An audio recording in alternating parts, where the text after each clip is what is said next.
قدیم دور سے ہی آسمان پر جگمگاتے فلکی اجسام نے انسان کو اپنی جانب متوجہ رکھا ہے۔ انسانی تخیل نے کبھی ان چاند ستاروں کو دیوتاؤں سے منسوب کیا تو کبھی ان کو جادوئی روشنیاں جانا۔ اسی انسانی جستجو کی وجہ سے موجودہ دور میں جہاں سائنس کی دیگر شاخوں نے تیز رفتاری سے ترقی کی، وہیں فلکیات میں بھی روز نئی نئی دریافتیں ہوئیں اور مختلف نظریات نے جنم لیا۔ آج کے دور میں فلکیات کے حوالے سے جتنا علم موجود ہے، اس کا تصور کرنا بھی قدیم انسان کے لیے محال تھا۔ دوسرے سیاروں اور دور دراز ستاروں اور کہکشاؤں کا علم یقیناً ہم سب کے لیے انتہائی دلچسپی اور تجسس کا باعث ہے، لیکن بلا شبہ ہمارا اپنا سیارہ زمین بھی ایک انتہائی منفرد سیارہ ہے جو کہ کئی سائنسی راز اپنے اندر چھپائے ہوئے ہیں۔ اب آپ سوچ رہے ہوں گے کہ یہ منفرد کیسے ہے؟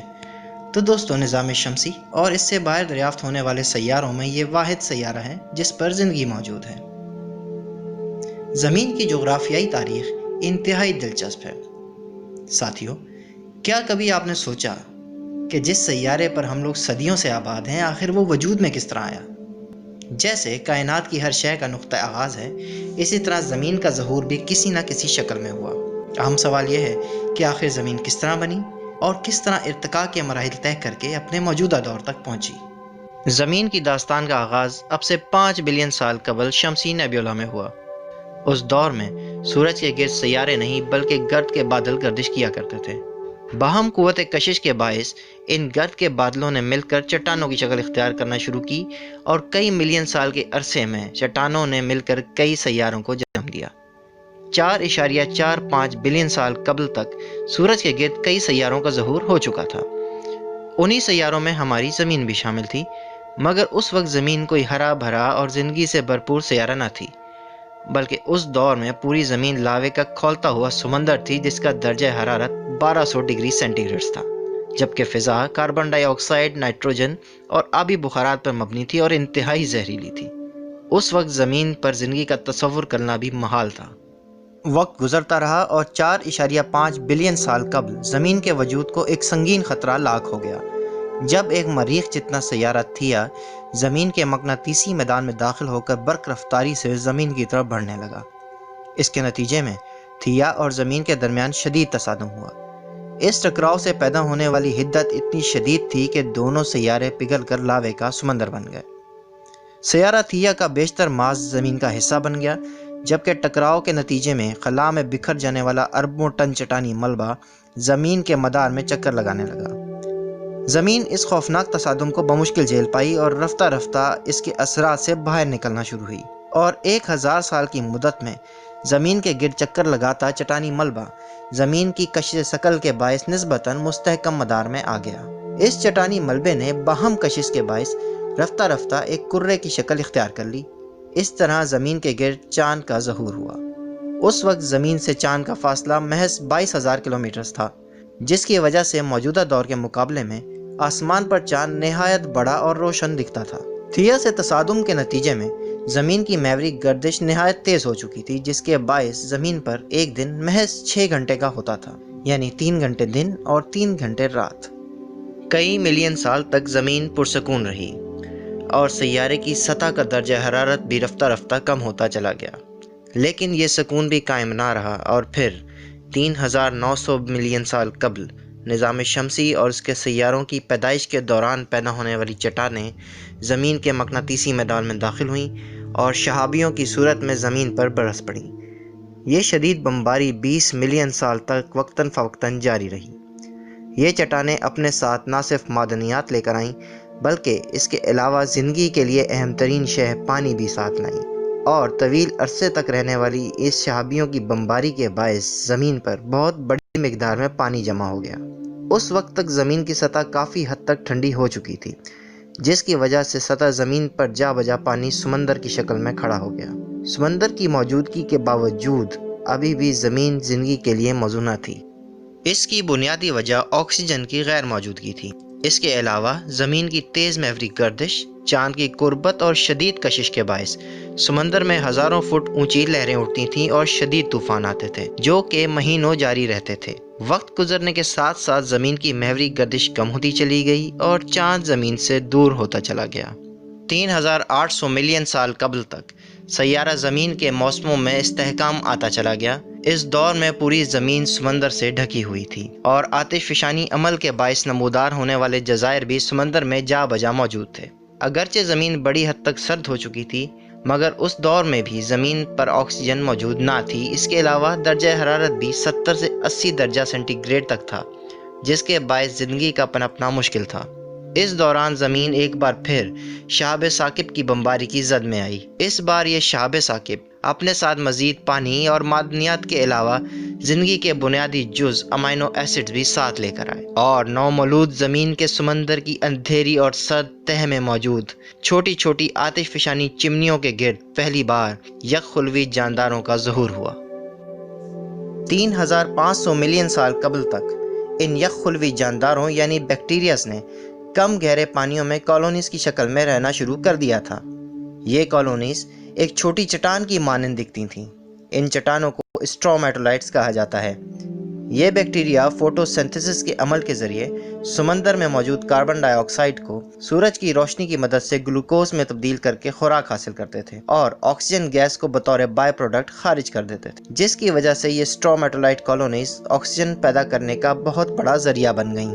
ان اسٹرومیٹولائٹس نے رفتہ رفتہ سمندر کو آکسیجن سے بھرنا شروع کر دیا۔ آکسیجن کی بڑھتی ہوئی مقدار نے پورے سیارے کو تبدیلی کی راہ پر ڈال دیا۔ اگلے 2000 ملین سال تک سیارہ زمین کی فضا میں آکسیجن مسلسل بڑھتی رہی اور رفتہ رفتہ محوری گردش بھی سست ہوتی چلی گئی، جس کی وجہ سے زمین کے ایک دن کی مدت 16 گھنٹے تک بڑھ گئی۔ اسی دوران زمین کی جغرافیائی تاریخ کا ایک اہم ترین واقعہ رونما ہوا۔ جیسا کہ میں نے تذکرہ کیا تھا کہ اگرچہ پورا سیارہ سمندر سے ڈھکا ہوا تھا، لیکن آتش فشانی عمل کی وجہ سے بڑی تعداد میں جزائر کا ظہور بھی ہو چکا تھا۔ انہی جزائر نے 400 ملین سال کے عرصے میں ٹیکٹونک پلیٹس کے ٹکراؤ اور آتش فشانی عمل کے باعث مل کر پہلی بار ایک بہت بڑے خشکی کے ٹکڑے یعنی بر اعظم کو جنم دیا، جس کو روڈینیا کے نام سے جانا جاتا ہے۔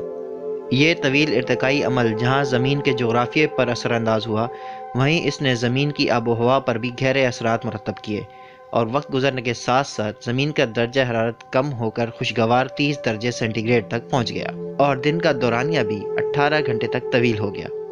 زیر زمین ٹیکٹونک پلیٹس کی حرکت اور ٹکراؤ کے باعث 750 ملین سال قبل بر اعظم روڈینیا شدید زلزلوں کی زد میں آ گیا۔ ان کی شدت کی وجہ سے یہ عظیم بر اعظم 2 حصوں میں تقسیم ہو گیا۔ اس دور میں بڑے بڑے آتش فشاں پہاڑ وجود میں آئے جو کہ کثرت سے لاوا اگلتے تھے، جس کی وجہ سے زمین کی فضا دھوئیں اور کاربن ڈائی آکسائڈ سے بھرتی چلی گئی۔ یہ کاربن ڈائی آکسائڈ فضا میں موجود بادلوں سے مل کر تیزابی بارش کی صورت میں زمین پر برستی تھی۔ اس عمل کے باعث یہ کاربن ڈائی آکسائڈ زمینی چٹانوں میں جذب ہو کر قید ہو جاتی تھی۔ رفتہ رفتہ آتش فشانی عمل کم ہوتا چلا گیا، لیکن بارشوں کی زیادتی کی وجہ سے زیادہ تر کاربن ڈائی آکسائڈ فضا سے نکل کر زمین میں جذب ہو گئی۔ اس گرین ہاؤس گیس کی فضا میں کمی کے باعث زمین کا درجہ حرارت تیزی سے کم ہونا شروع ہوا، اور محض چند ہزار سالوں میں سیارے کا درجہ حرارت گر کر -50 ڈگری سینٹی گریڈ تک پہنچ گیا، اور 650 ملین سال قبل پورا سیارہ پہلی آئس ایج کی لپیٹ میں آ گیا۔ اگلے 15 ملین سال تک زمین قطبین سے لے کر خط استوا تک برف کی کئی کلومیٹر گہری تہہ کے نیچے دبی رہی۔ اگرچہ زمین تو مکمل طور پر برف سے ڈھکی ہوئی تھی، لیکن زمین کا مرکز اب بھی سورج کی سطح کی طرح گرم تھا، جس کی وجہ سے آتش فشانی عمل مختلف پیمانے پر جاری رہتا تھا۔ آتش فشاں پہاڑوں کی بدولت فضا میں کاربن ڈائی آکسائڈ نے ایک دفعہ پھر بڑھنا شروع کیا۔ سیارے پر بارشوں کی کمی کے باعث کاربن ڈائی آکسائڈ فضا میں بڑھتی چلی گئی، جس کے نتیجے میں درجہ حرارت میں اضافہ ہوتا رہا، اور رفتہ رفتہ سیارے پر جمی گہری برف کی تہہ نے پگھلنا شروع کر دیا۔ برف کے تیز پگھلاؤ کے باعث نمودار ہونے والی چٹانوں پر نئے آتش فشاں پہاڑوں نے جنم لیا، جس کے باعث درجہ حرارت مزید بڑھا اور برف کے پگھلنے کی رفتار مزید تیز ہو گئی، اور 540 ملین سال قبل تک زمین مکمل طور پر آئس ایج کی گرفت سے نکل آئی۔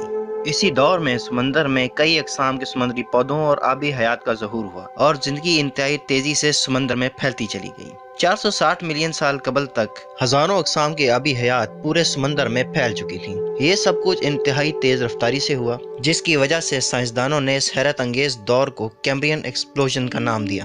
کیمبرین عہد کے کئی فوسلز اب بھی سمندری چٹانوں میں بآسانی مل جاتے ہیں۔ سمندر سے باہر مسلسل آتش فشانی کی بدولت نئے بر اعظم گونڈوانا کا ظہور ہو چکا تھا، مگر خشکی پر LG کے علاوہ کسی قسم کی زندگی موجود نہ تھی۔ حالانکہ اس دور میں زمین کا درجہ حرارت معتدل 30 درجے سینٹی گریڈ تھا۔ شاید اس کی وجہ سورج سے آنے والی شدید تابکاری تھی۔ اسی دور میں فضا میں موجود آکسیجن اور شمسی تابکاری کے تعامل سے ایک نئی گیس وجود میں آئی، جس کو ہم اوزون کے نام سے جانتے ہیں۔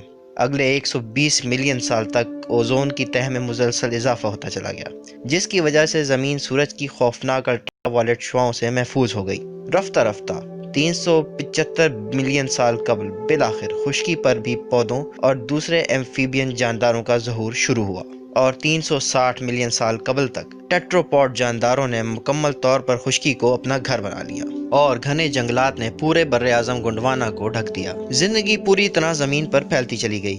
125 ملین سال تک زمین پر مختلف اقسام کے جاندار اور نباتات پھلتی پھولتی رہیں، لیکن پھر 250 ملین سال قبل یکدم شدید زلزلوں اور آتش فشانوں کے پھٹنے کا آغاز ہوا۔ اس عمل کو سائنسدان سائبیرین ایرپشنز کا نام دیتے ہیں۔ یہ عمل اتنا شدید تھا کہ گونڈوانا بر اعظم کا ایک بڑا حصہ، جس کا رقبہ 7 ملین اسکوائر کلومیٹرز تھا، آتش فشانی عمل کی نظر ہو گیا۔ اس سے پیدا ہونے والی راکھ پورے بر اعظم پر برس پڑی۔ اس عمل نے پورے زمین کے موسمی نظام کو درہم برہم کر دیا، جس سے سیارے کا درجہ حرارت یک دم بڑھ گیا اور بر اعظم گونڈوانا پر موجود جھیلیں خشک ہو گئیں۔ سلفیورک ایسڈ کی بارشوں نے زمین کو جھلسا کے رکھ دیا، اور خشکی پر موجود تمام نباتاتی اور حیوانی زندگی کا تقریباً خاتمہ ہو گیا۔ درجہ حرارت کی اس تبدیلی سے سمندر سے آکسیجن کم ہوتی چلی گئی، جس کی وجہ سے سرخ LG کے علاوہ تمام سمندری زندگی کا بھی خاتمہ ہو گیا۔ سمندر کی تہہ سے جمی ہوئی میتھین گیس کا بڑے پیمانے پر اخراج ہوا، جس نے زمین کا درجہ حرارت مزید بڑھانے میں اہم کردار ادا کیا، اور محض کچھ ہی سالوں میں زمین کا اوسط درجہ حرارت 30 درجے سینٹی گریڈ سے بڑھ کر یکدم 40 ڈگری سینٹی گریڈ تک پہنچ گیا۔ یہ آتش فشانی عمل اتنا شدید تھا کہ یہ نصف ملین سال بعد بھی جاری رہا۔ اس آتش فشانی عمل نے بر اعظم گونڈوانا کے امریکہ جتنے رقبے کو لاوے کا سمندر بنا دیا۔ زمین کے اس دور کو سائنسدان پرمین ایکسٹنکشن کا نام دیتے ہیں۔ اس دور میں زمین سے 95% زندگی کا مکمل خاتمہ ہو گیا۔ پرمین ایکسٹنکشن کے واقعے کے 50 ملین سال بعد تک سیارہ زمین آہستہ آہستہ ریکور ہوتا رہا۔ اس واقعے نے پورے سیارے کو تبدیل کر کے رکھ دیا، اور 200 ملین سال قبل تک سیارے پر ایک نئے بر اعظم پینگیا کا ظہور ہو چکا تھا۔ رفتہ رفتہ سیارے کا درجہ حرارت اور موسم معتدل ہوتے چلے گئے۔ نئے بر اعظم پر نت نئی اقسام کے پودوں اور بچے کچے ریپٹائلز نے پھلنا پھولنا شروع کیا۔ اس دور میں ایک نئی قسم کے جانداروں کا ظہور ہوا، جن کو ہم ڈائنوسورز کے نام سے جانتے ہیں۔ 190 ملین سال قبل ایک بار پھر زمین تبدیلی کی راہ پر تھی۔ مزید آتش فشانی عمل اور ٹیکٹونک پلیٹس کی حرکت کے باعث بر اعظم پینجیا بھی 2 حصوں میں تقسیم ہو گیا۔ آنے والے 10 ملین سال تک پینجیا مزید چھوٹے بر اعظموں میں تقسیم ہوتا چلا گیا۔ دوستو، شاید آپ کو یہ جان کے حیرت ہو کہ ہمارا اٹلانٹک اوشن اسی دور میں وجود میں آیا۔ اس دوران ڈائنوسورز پوری زمین پر پھیلتے چلے گئے، اور بلا شرکت غیر زمین کے سب سے بالادست جاندار کے طور پر سامنے آئے۔ لیکن ڈائنوسورز کی یہ حکومت قائم نہ رہ سکی، اور پھر 65 ملین سال قبل ماؤنٹ ایورسٹ جتنی جسامت کا حامل ایک شہاب ثاقب زمین کے مقناطیسی میدان میں داخل ہوا، اور 75,000 کلومیٹر فی گھنٹہ کی رفتار سے زمین کی طرف بڑھنے لگا۔ بالآخر خلیج میکسیکو کے مقام پر شہاب ثاقب کا زمین سے زبردست تصادم ہوا۔ اس شدید تصادم کے نتیجے میں ہزاروں فٹ اونچی سونامیز اٹھیں۔ ان سونامیز نے ساحلی علاقوں میں شدید تباہی مچائی۔ تصادم سے پیدا ہونے والا دہکتا ہوا ملبہ ہزاروں کلومیٹر تک زمین پر آگ کے گولوں کی مانند برس پڑا، اور پورے سیارے کی فضا کو دہکتی گرد اور راکھ نے اپنی لپیٹ میں لے لیا۔ شدید درجہ حرارت کے باعث جنگلات مکمل طور پر راکھ کا ڈھیر بن گئے۔ تصادم کے باعث اٹھنے والی گرد نے کئی سال تک سورج کی روشنی کو سطح زمین تک نہ پہنچنے دیا، جس کے باعث بچے کچے درخت بھی مر گئے، اور ساتھ ہی شدید موسمی تغیر کی وجہ سے ڈائناسورز کا بھی خاتمہ ہو گیا۔ اس طرح ڈائناسورز کی زمین پر 165 ملین سال طویل حکمرانی کا باب ہمیشہ کے لیے بند ہو گیا۔ بچے تو محض زیر زمین رہنے والے چھوٹے ممالیہ جاندار۔ وقت گزرتا رہا، اور 47 ملین سال قبل تک زمین رفتہ رفتہ پرسکون ہوتی چلی گئی۔ اس دور میں درجہ حرارت 25 ڈگری سینٹی گریڈ ہو گیا، اور دن کا دورانیہ بھی 24 گھنٹے تک طویل ہو گیا۔ اس عہد میں انڈین اور ایشین ٹیکٹونک پلیٹس کے ٹکراؤ کے نتیجے میں ہمالیہ کا عظیم پہاڑی سلسلہ وجود میں آیا۔ اسی پہاڑی سلسلے میں مشہور زمانہ ماؤنٹ ایورسٹ اور K2 بھی شامل ہیں۔ اب سے 20 ملین سال قبل تک زمین رفتہ رفتہ اپنی موجودہ صورت تک پہنچ چکی تھی۔ سائنسدانوں کو اب سے 3 ملین سال قبل زمین پر انسانی آبادیوں کی موجودگی کا ثبوت دستیاب ہوا۔ انسانی آبادیاں رفتہ رفتہ دنیا میں پھیلتی گئیں، لیکن ساتھ ساتھ ہمارے سیارے میں بھی تبدیلیوں کا عمل ابھی بھی جاری تھا۔ 70,000 سال قبل موسمی تبدیلیوں، درجہ حرارت میں کمی اور قطبین پر برف میں اضافے کے باعث سمندروں کی اونچائی کم ہونا شروع ہوئی، اور 40,000 سال قبل فضا میں کاربن ڈائی آکسائیڈ کی کمی کے باعث دوسری آئس ایج نے زمین کو اپنی گرفت میں لے لیا اور تقریباً پوری زمین برف کی تہہ کی لپیٹ میں آ گئی۔ پھر 14,000 سال قبل سیارہ زمین دوبارہ گرم ہونا شروع ہوا، اور 10,000 سال کی مدت میں یعنی اب سے 4,000 سال قبل تک سیارے سے برف مکمل طور پر غائب ہو کر قطبین تک محدود رہ گئی، اور زمین مکمل طور پر اپنے موجودہ دور میں داخل ہوئی۔ ساتھیو، اس جغرافیائی تاریخ سے آپ نے یقیناً ایک بات کا اندازہ لگایا ہوگا، وہ یہ کہ ہماری زمین ایک متحرک اور متغیر سیارہ ہے جس میں مسلسل جغرافیائی تبدیلیاں رونما ہوتی رہتی ہیں اور یقیناً آئندہ بھی ہوتی رہیں گی۔ لیکن اگر آپ زمین کی اس قدیم داستان پر غور کریں تو آپ کو اندازہ ہوگا کہ یہ تمام جغرافیائی تاریخ ایک نقطے پر آ کر سمٹ جاتی ہے، وہ یہ کہ ہر چیز کو فنا ہے، لا فانی ہے تو اللہ کی ذات۔